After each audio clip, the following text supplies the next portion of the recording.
भाई जो गुरु वचन पे डट गे, कट गे फंद 84 के। मंगलाचरण की अमृतवाणियों का यथार्थ सरलार्थ। वाणी संख्या 1। गरीब नमो नमो सतपुरुष को नमस्कार गुरु की नहीं, सुर नर मुनि जन साधवा संतों सर्वस दी नहीं। इस वाणी में विशेषकर जो नमो नमो शब्द ये 2 बार आया है, परमात्मा ने इसके ऊपर विशेष तौर पर प्रकाश डाला है। सरलार्थ, परमेश्वर अव्यक्त तथा व्यक्त दोनों से जीव का पालन व कल्याण करता है। परमात्मा यानी परमेश्वर कबीर साहेब सतगुरु रामपाल जी अव्यक्त रूप में तथा व्यक्त रूप में यानी प्रकट रूप में और अप्रकट रूप में दोनों से जीव का पालन व कल्याण करता है। अव्यक्त रूप में सत्य लोक में सिंहासन पर विराजमान है, यानी कबीर परमेश्वर सतगुरु रामपाल जी भगवान अव्यक्त रूप में, निर्गुण रूप में, अदृश्य रूप में कहां विराजमान है? अपने एक रूप में सतलोक में, और व्यक्त रूप में पृथ्वी पर या अन्य लोकों में ऋषि या संत व बाबा जिंदा रूप में प्रकट होता है। और साकार रूप में, व्यक्त रूप में, प्रकट रूप में परमात्मा कहां होते हैं? किसी भी लोक में। जैसे वर्तमान में इस पृथ्वी लोक पर वही कबीर परमात्मा जो सतलोक में अपने एक रूप में अव्यक्त रूप में बैठा हुआ है और दूसरे रूप में व्यक्त रूप में आज इस पृथ्वी पर संत रामपाल जी के चोले में आप और हमारे समक्ष व्यक्त रूप में प्रकट हैं। अव्यक्त रूप में सतलोक में सिंहासन पर विराजमान है और व्यक्त रूप में यानी साकार रूप में, दृश्यमान रूप में पृथ्वी या अन्य लोकों में ऋषि या संत, जैसे आज संत रामपाल जी भगवान, संत रामपाल जी भगवान वह बाबा जिंदा रूप में प्रकट होता है। प्रत्येक युग में शिशु रूप धारण करके किसी सरोवर में विकसित कमल के फूल पर प्रकट होता है।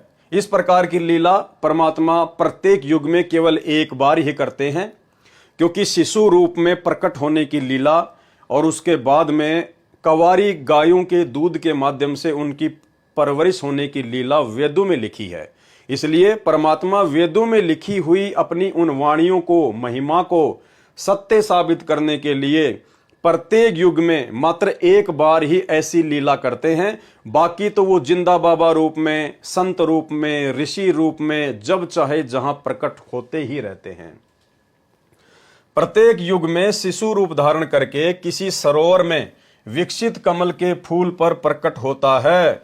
वहां से निसंतान व्यक्ति घर ले जाते हैं, बड़े होकर परमात्मा तत्व ज्ञान का उपदेश करते हैं तथा सामान्य नागरिक की तरह अपना व्यवसाय भी करते हैं। जिस प्रकार आज वही कबीर परमात्मा व्यक्त रूप में, साकार रूप में, संत रामपाल जी के रूप में प्रकट होकर एक सामान्य व्यक्ति की तरह लीला कर रहे हैं, भूमिका कर रहे हैं और अपना व्यवसाय भी करके दिखाया। जिस प्रकार परमेश्वर जूनियर इंजीनियर की नौकरी किया करते थे, परमात्मा दिखाया परमात्मा ने, जो वेदों में परमात्मा की महिमा लिखी हुई है।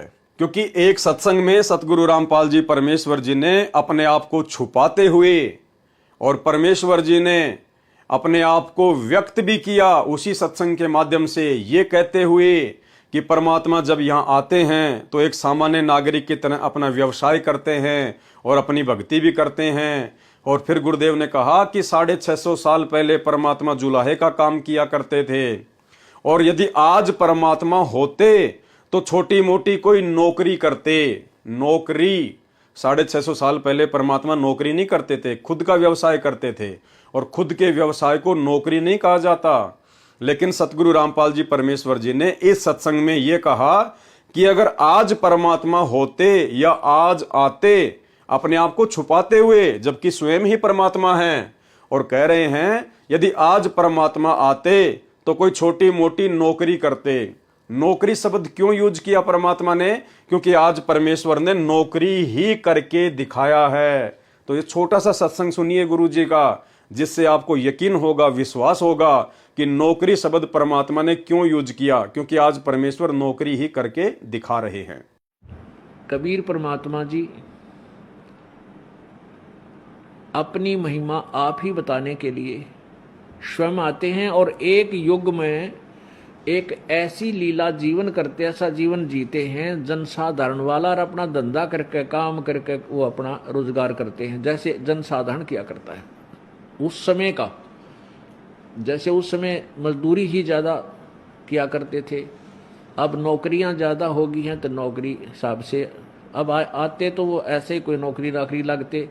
यानी उन्होंने ये दिखाना था कि भाई भगवान पाने के लिए कोई विशेष आडंबरकरण की आवश्यकता नहीं, ना घर त्यागन की, ना जंगल में जाने की, तथा सामान्य नागरिक की तरह अपना व्यवसाय करते हैं। इसके साथ साथ भक्ति करके भी दिखाया करते हैं। जिस प्रकार सतगुरु रामपाल जी स्वयं पूर्ण ब्रह्म परमात्मा होते हुए भी, जिन्हें ना तो भक्ति करने की आवश्यकता है, ना जिन्हें मंत्र करने की आवश्यकता है, ना जिनको अन्य कोई धार्मिक यज्ञ करने की आवश्यकता है, लेकिन परमेश्वर आप और हमारे से समस्त आध्यात्मिक क्रियाएं करवाने के लिए स्वयं भी एक भगत की भूमिका करते हैं और सभी आध्यात्मिक क्रियाओं को करते हैं, ताकि जब हम उनके शिष्य बने तो हम भी अपने गुरु जी को फॉलो करें। इसके साथ साथ भक्ति करके भी दिखाया करते हैं तथा सत्य आध्यात्मिक ज्ञान का भी प्रचार करते हैं। यानी हमारे गुरुदेव भगवान जो सत्संग कर रहे हैं वो सत्य आध्यात्मिक ज्ञान का प्रचार है।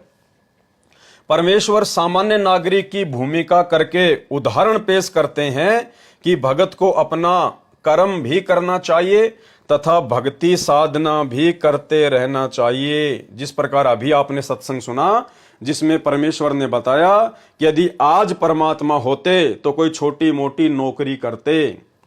यही प्रमाण गीता अध्याय 3 श्लोक 4 में भी है कि जो व्यक्ति कर्म संन्यास लेकर एकांत स्थल पर बैठकर हट करके दिखावा करते हैं वे मिथ्याचारी हैं, अर्थात पाखंडी हैं, ढोंगी हैं। ऊपर से आंखें बंद करके भक्ति करते दिखाई देते हैं और अंदर से अन्य चिंतन करते रहते हैं। यानी जैसे हम पहले देखा करते थे, ये बाबा ऋषि लोग एक जगह बैठ जाया करते थे, आग जला लिया करते थे, धुआं लगा लिया करते थे और इस मुद्रा में बैठ जाया करते थे आंखें बंद करके। और परमात्मा कहते हैं कि अंदर से ना जाने वो क्या क्या सोचता रहता था, घर की, परिवार की, दान धर्म की, दक्षिणा की, अंदर से और चिंतन चलता रहता था और बाहर से साधु ऋषि महात्मा का दिखावा करके ढोंग करते थे, पाखंड करते थे। तो इसको परमात्मा ने भक्ति मार्ग में ठीक नहीं बताया। यदि अर्जुन एक स्थान पर बैठकर कर्म संन्यास लेकर साधना करेगा तो तेरा निर्वाह कैसे होगा। इसलिए कर्म भी कर, भक्ति भी कर।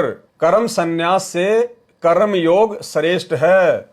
कर्म संन्यास का मतलब होता है जो व्यक्ति काम धाम नहीं करता और भक्ति करने का ढोंग करता है, और कर्म योग का मतलब होता है जो व्यक्ति भक्ति भी करता है और साथ में अपना छोटा मोटा रोजी रोटी का काम धंधा भी करता है।